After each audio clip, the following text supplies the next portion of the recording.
What is going on, everyone? My name is Joe Reynolds of LowKickMMA.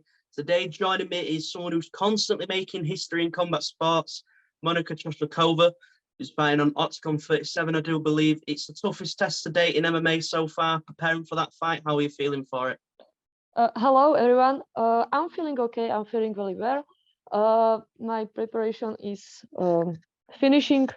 We don't have so much hard training anymore, only to shape some things, and I'm looking forward to fight. Yeah, and then obviously fighting on a promotion like Oktagon, one things I always know is the crowd and the atmosphere that go into those shows. Is it quite exciting seeing that sort of crowd every time getting ready to go into the cage? Well, it's very good to when you have people who are cheering you up when you have fight. But I have many fights that this is not happening because I'm a stand-up fighter mostly, and when I'm going to international tournaments from IFMA or WAKO, there is no crowd, so you have to fight for your own. But it's always better with the crowd. 100%. And then you mentioned there in terms of obviously the stand-up of a long time experience. I know you're balancing Muay Thai at the moment as well, but obviously I believe 2019 when you won gold, the first woman in Slovakian history to do so. Obviously that running trend of sort of making history, becoming champion, is that something that you're looking to do within MMA as well? Well, we will see. I found MMA a little bit hard for my body because as I started doing MMA, I was 24 years old, and my body is still not used to the ground game and this kind of stuff.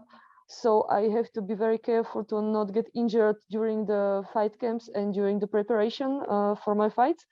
So I have to be all the time aware of some injuries and so on. And I would like to accomplish as many accomplishments as in the stand-up disciplines, but we will see if my body will be okay with it. Yeah, and then obviously in terms of MMA, when you do go into a fight, the opponent for the most part is going to know what's looking like it's going to happen in terms of the striking, Yeah. but they've not really been able to find the solution to that issue as of yet. But do you feel as though in terms of bringing in this stand-up and then making the transition over to MMA, what was that original transitional period like?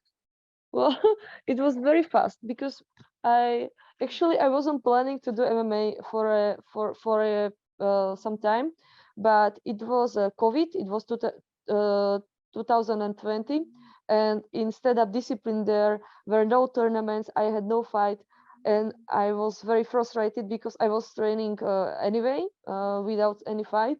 And on August, there was some. Fight offer from Bellator MMA to MMA fight. And I was like no, why should I why would I do MMA? What should I do in the fight when I don't have any MMA background?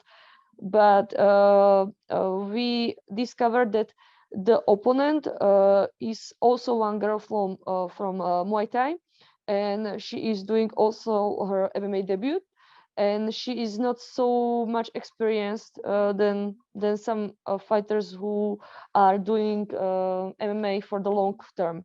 So we took a chance, we took a big risk, and my first preparation for MMA fight was only 5 weeks, I think. And when I look at it, after 2 years, it was a very big risk. I was very lucky to win that fight in that way I wanted, because honestly I didn't know anything on the ground, so I was very lucky at the time. Yeah, and then taking a look back at your opponent, obviously it's the biggest test to date.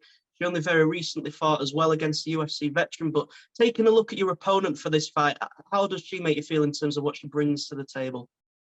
Yeah, it's my most difficult fight in MMA so far.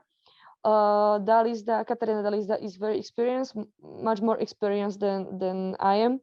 But I wanted to have a fight when I will be like an outsider, because for so many years I was still number one in stand-up sports and so on. And in every fight I come into, it was like I should win because I'm the number one, and there was a lot of pressure on me.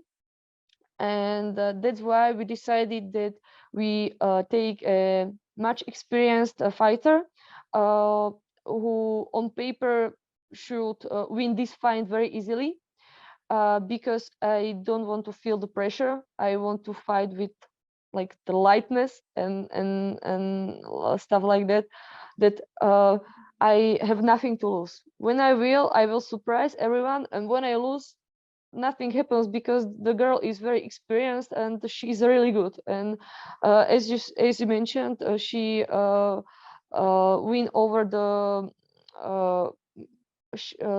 veteran, UFC veteran. I think her name is Mallory, and that's big stuff. And I'm fighting her also, so I got nothing to lose in this fight. I think that's the best position for me to come to the fight. 100%. And you also mentioned there in terms of obviously you have got nothing to lose going into this fight. And then if you flip the script to your opponent, you know, everyone expects her to go in there and to win. She's got everything to prove and then a lot to lose at the same time. Do you feel as though that'll play into your hands, knowing that you're able to just sort of go in there and come in and do the unexpected? Well, I don't know if Dalisda is thinking about this that way we are speaking about, but Oktagon MMA is watched by thousands or hundreds of thousands viewers around the world, and literally whole the world will be watching this fight. And I think it should do a little bit pressure on her, so I think it will be good thing for me.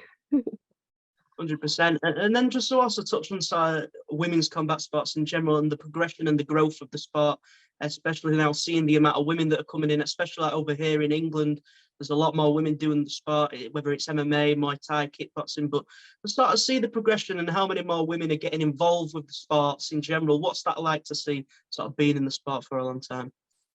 Yeah, I'm very glad to see it, because when I started to do combat sports, it was 10 years ago when I was 16. And when I told someone that I'm doing Muay Thai or kickboxing, it's like, no, it's not a sport for a girl. You shouldn't do it. You should do gymnastics or volleyball or something like that. And I was very pissed about it, because it wasn't only the opinion of like normal people, but it was also an opinion of some fighters, male fighters. And I don't like this division of the sports, like it's the men's sports, it's the women's sport, women's sports. I think when it doesn't matter of your gender, which sport do you choose. Like, I love to fight, I love combat sports, and I don't want to do anything else. And just because I'm a girl, it doesn't mean that I will change the sport. So I'm very glad that many and many more girls are doing these sports. It shows the awareness that also girls and women can do it, and can do it well. And very often the women's fight is much more watchable or interesting, because women can produce very big emotions. It's not never about the fight. It's also about the background and everything. It's what is behind it. And also in normal life, women get more emotional than men, and they transfer it to fights. Yeah, no, 100%, and it is extremely good to see. And touching back onto the fight, the final thing from me, if the fans somehow don't know Monika Chochlikova just yet, what is it that they can expect to see come fight night? Well, you mean in the fight? Yeah. Well, I'm mostly a striker. I'm very good in Muay Thai and kickboxing. I have many years of skills in that, but in last years I was very much training also the ground game, so I'm not afraid to go to the ground, but my game plan is to strike as much as possible. Well, that is everything from myself. I do really appreciate your time. You can't miss the Thank fight. you. It's going to be phenomenal to see. If you just want to feel free to shout any social media, sponsors, anything like that, obviously just feel free to go ahead. Yeah, thank you for the opportunity to be in this interview and I would like to thanks to all my sponsor, especially Dukla, which is my employer. It's like a sports and military center in Slovakia. I would like to thank Oktagon to give me this opportunity to fight. And I would like to thanks also to my coaches, Tomáš Salonek and Jakub Miller, who are watching over me and preparing my preparation and preparing me for the fight. And if you want to see my journey, not only in this fight, but overall, you can see my social media. I am on Facebook, I'm on Instagram. It's Monika Chochlikova or Monika Chochlikova. It doesn't matter. And also I have a TikTok account in which I am Monika Chochlik. So feel free to sign. Well, there we go. That's everything from myself. Absolute pleasure to be joined by you today. Thank you very much. Make sure to subscribe to the LowKick MMA YouTube channel for all the latest news, event previews, and interviews with some of the biggest stars in MMA.